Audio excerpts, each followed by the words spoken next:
Hello, in this in-class activity, we are going to use the 7-step procedure to illustrate how to conduct hypothesis testing. The first question, 1A. In 2000 population census, the US population had a mean 35, which means 35 years old. Suppose that we know the standard deviation of the age of the US population is 5 today. A sample of size 20 is taken with a mean of 37.5. And the question is the average age of the US population today significantly different from 35 at the 5% level? Now for this question, if you momentarily ignore the part which says at the 5% level, if you just focus on the first part which said that is the average age of the US population today significantly different from 35, this part of the question asks you, is the average age of the US population today still 35? So this is the heart of the question. Now let's use the 7-step procedure to complete this hypothesis testing question. Now remember, the first step is to propose or set up a null hypothesis and alternative hypothesis. Okay, here on this page, on this slide, the top part is a brief summary of the question. So we know the population age standard deviation, which is 5. We also know the size of sample, 20, and the sample mean is 37.5. The question is the average age of the US population today significantly different from 35 at the 5% level? Now let's follow these steps. First, we set up the null hypothesis and alternative hypothesis. And remember, we said that the null hypothesis is a hypothesis to be directly tested, and the alternative hypothesis is researchers' own belief of what is happening. Now the question asks us, is average age of the US population today still 35? So let's put this question into translate that as a null hypothesis. We just say that null hypothesis state that today the US average age of the population is still 35. So this null hypothesis we put out as H sub 0 means null hypothesis.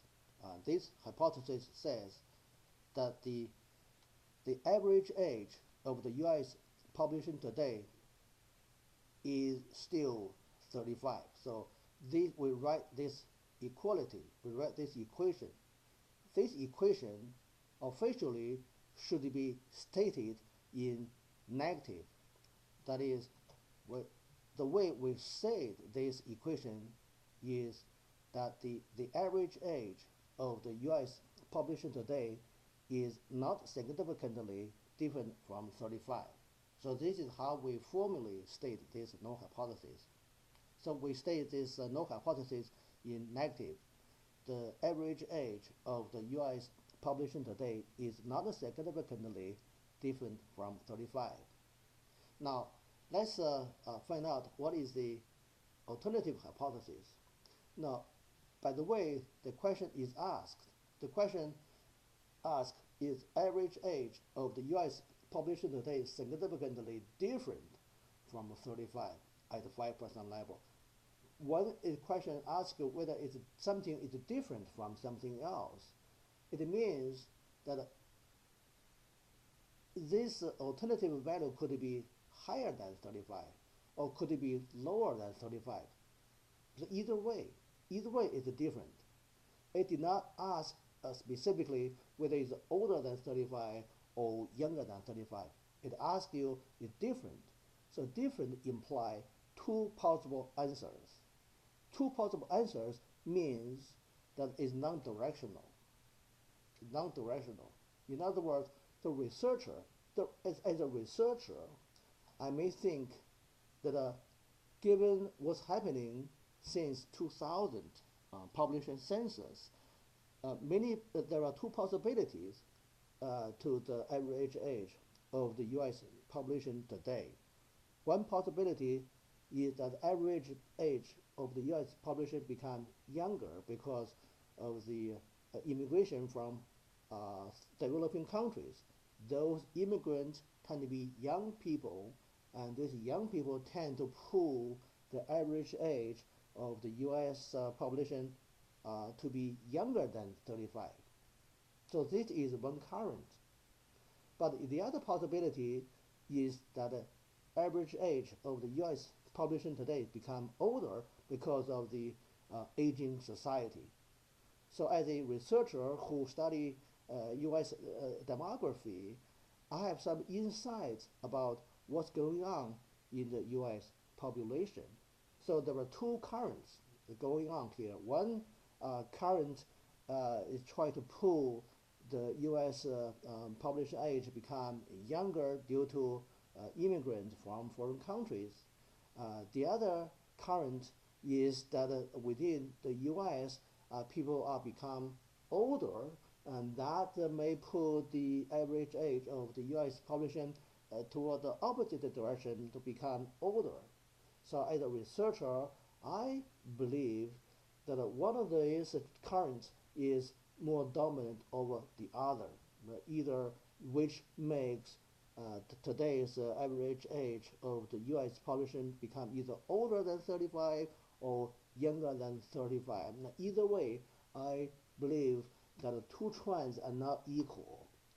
Two dynamics, two currents are not equal. So one of them is stronger, and so that makes me believe that today the U.S. The average age of the U.S. population is no longer 35, either older than 35, either younger than 35, but definitely not 35 anymore. That's why the question asks you significantly different from 35. So therefore, as a researcher, I hypothesize that one of those trends is stronger, which would pull the average age of U.S. population away from 35, either older, either younger. So based on that, I would propose a non-directional alternative hypothesis. So it could be younger than 35 or older than 35. Either way, that could it could happen either way. So if that's the case, I would set up this alternative hypothesis that help me conduct a two-tailed test. So based upon how the question is asked, for this particular question, since it asks whether it's significantly different from 35, so that means that we need to set up a two-tailed alternative hypothesis, so non-directional alternative hypothesis. So we'll be conducting a two-tailed test. So if that's the case, we set up the alternative hypothesis as the average age of the U.S. population is not 35. It's significantly different from 35. So this is how we set up the alternative hypothesis. H sub A means the alternative hypothesis. So this is the first step. We set up a null hypothesis and a two-tailed alternative hypothesis. Now we move on to step 2. Step 2 is to select a level of significance or small probability alpha to define what is the real event for the given null hypothesis. From the way the question is asked, it's clearly the question asks us to conduct a hypothesizing at the 5% level.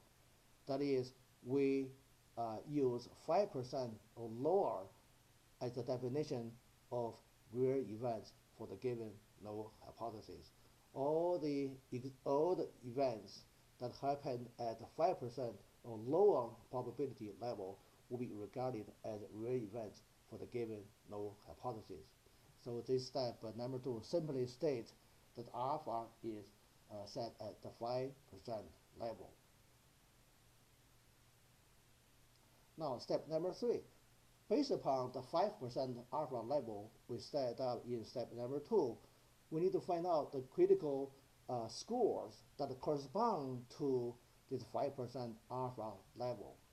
Now this critical value could be a z-score, could be t-score. In this particular question, we're conducting a z-test. So the critical value are going to be a z-score that corresponds to 5% level. Now, alpha is 5%. In a two-tail test, real events could happen in lower tail and the other tail.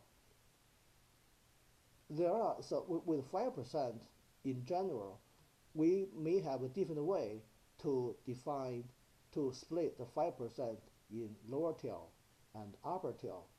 There may be times where we think that the real events may have a better chance to occur in lower tail or upper tail. When that's the case, we may distribute 1% real events into a lower tail, 4% real events in upper tail, or the other way around. But if there's no particular reason that we think that real events will happen in lower tail or upper tail with higher probability, we could just evenly split the 5% in both tails. So in this case, we just evenly split the 5% in two tails, 2.5% in either tail. So we put 2.5% in the lower tail, 2.5% in upper tail, and when that happened, from the mean up to the 2.5% in lower tail and upper tail, we would have 47.5%. Based upon the 47.5%, we can go to look up a normal distribution table to see what are the z-scores that are correspond to 47.5%. And it turns out that it is positive and a negative 1.96. These are the two z-scores that we call critical values, and they correspond to the 5% level of significance in a two-tailed hypothesis situation. Now, these two values, negative and positive 1.96, delineate entire Z distribution into a non-rejection region in the middle and two rejection regions in both tails. Those two regions that are at the corner are called rejection regions because if a sample mean fall in the rejection region, they will be regarded as real events for the given null hypothesis. We would reject the null hypothesis. Therefore, that's why these corners are called the rejection region. On the other hand, if a sample mean fall in the non-rejection region in the middle, and that sample mean will be regarded as a non-real event for the given null hypothesis, we will have no reason to reject the null hypothesis. That's why here in the middle, it is called the non-rejection region. So in the first three steps, we just set up this entire framework to be ready to deal with our sample mean. So this is step number 3. Now we move on to step number 4 to deal with our sample mean. So step number 4 is to calculate the test statistic from the sample mean. This is to convert the sample mean in our hand into a z-score or t-score. For this particular question, we need to use a z-score, use a z-test. That's why this test statistic is a z-score. So we already know in the past how to convert a sum of mean into a z-score. We use this formula. Z-score equal a sum of mean minus the hypothesized sum of mean divided by the standard error. So we plug in the actual value, 37.5 is the sum of mean is given, which is given by the question, minus the hypothesized mean of the population divided by the standard error, which is the population standard deviation divided by the square root of sample size. And you complete the calculation, you can get a value 2.24. So this test statistic is obtained from the sum of mean, and it is a z-score. So sum of mean test statistic z-score is 2.24. So this is the step number 4. Then we move on to step number 5. Step number 5 is to compare the sum of mean test statistic z-score with the critical value z-score that correspond to the alpha level. The reason we do this is that we can determine where the sum of mean fall in this z distribution. Does it fall in a rejection region, or does it fall in a non-rejection region?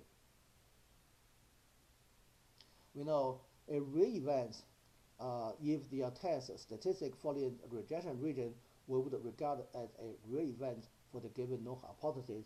Then we would need to reject the null hypothesis. But if the sum of mean test statistic z-score fall in the non-rejection region, we would have to think that it is not a real event for the given null hypothesis. Then we would have no reason to reject the null hypothesis. Now, we know the two critical values are negative and positive 1.96, and we just calculated from step number 4, the sum of mean test statistic z-score is 2.24. It falls to the right of 1.96. 2.24 is larger than 1.96, so obviously it falls in the upper tail rejection region. So from this point, we already know that the sum of mean in our hand is a real event for the given null hypothesis. So to this point, we already know the conclusion. That is, the sum of mean is a real event for the given null hypothesis. So we need to reject the null hypothesis. So the result of step number 5 already told us the conclusion of the test. But we will not stop here, because we need to find out that for this particular sum of mean, 37.5, which translate to a z-score 2.24, we'd like to find out for this particular sum of mean how exactly real it is for the given null hypothesis. So that's why we need to move on to step number 6 to calculate the p-value. So step number 6 is obtain the p-value associated with the sum of mean test statistic z-score to determine how exactly how rare the sum of mean is for the given null hypothesis. So this is the situation that we have obtained from step number 5. We know that the sum of mean test statistic z-score fall in the rejection region because it's on the right of the critical z-score 1.96. So let's make the picture is a little larger so we can see it more clearly. So this is upper tail rejection region with the critical z-score 1.96. Now 2.24 fall in this corner, and specifically it fall to this point. Now this sum of mean test statistic z-score 2.24 obviously creates this little orange corner. this orange corner, the size of this orange corner in terms of a percentage, as you can see, should be very small. So we're going to calculate a p-value that is based upon this, the size of this orange corner. Now, how do we find out the size of this orange corner? We go to the normal table to find out a z-score 2.24, and then we can find out what is corresponding probability. Okay. So we'd like to find out the size of this orange corner.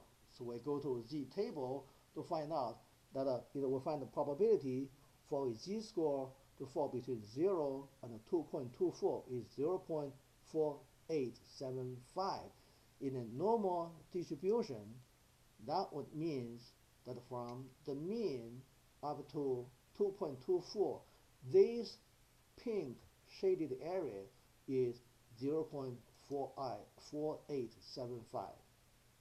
So we know the size from the mean up to the 2.24 is 0.4875.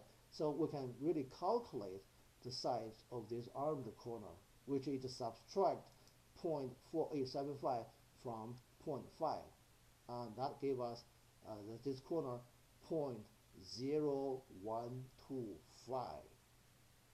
So we're going to use this the size of this orange corner 0.0125 to calculate the p-value. So when we come to calculate the p-value, this is a small p-value is a small probability. There's a general rule that tells us how to calculate the p-value. So this is 1.25 here too. Now, in a two-tailed test, the p-value is twice the size of the orange corner, because in a two-tailed test, the same situation could happen in the lower tail. So this picture shows what happened in the upper tail, but in a two-tailed test, we could imagine that the same thing could happen in the lower tail. That's why after we obtain the size of this orange corner in a two-tailed test, we need to double the size of the orange corner. So 2 times the size of the corner in a two-tailed test. But in a one-tailed test, the p-value is the size of that corner. So we're going to see that in a later example. Since in this particular question, we are conducting a two-tailed test, so the p-value for this question should be the double the size of 1.25%. So that's how we calculate the two-tailed p-value for this question. 2 times 1.25% is 2.5%. 2.5% is way smaller than 5%, which is alpha. When we explain the 7-step procedures, we know that when the p-value is smaller than the level of significance, we need to reject the null hypothesis. And therefore, this is the result from step number 6. We know that we need to reject null hypothesis. So this is the conclusion that is consistent with the conclusion that we obtained from step number 5. The step number 5 tells us the sum of mean is a real event for the given null hypothesis, and we need to reject that null hypothesis. And step number 6, one time confirm our conclusions, also it points out that the sum of mean 37.5 has a very small probability to occur. The p-value really tells us that the mean, if the sum of mean, if the population mean is 35, the probability of obtaining a sum of mean 37.5 or higher is very low. It has 2.5% or lower probability. So this kind of sum of mean tell us that if the population mean is 35, the probability of obtaining the sum of mean in our hand is very small. is only half of the 5%. Therefore, it is really a significant result. So we really need to reject the null hypothesis. That's why we move on to step number 7. We make a decision and conclude the test. The decision is we need to reject the null hypothesis if the sample is a real event for the given null hypothesis and the p-value is smaller than a level of significance. Alternatively, we cannot reject the null hypothesis if the sample is not a real event for the given null hypothesis or the p-value is larger than alpha. From step number 5 and 6, we know that the sample mean is a real event for the given null hypothesis and the p-value is smaller than alpha.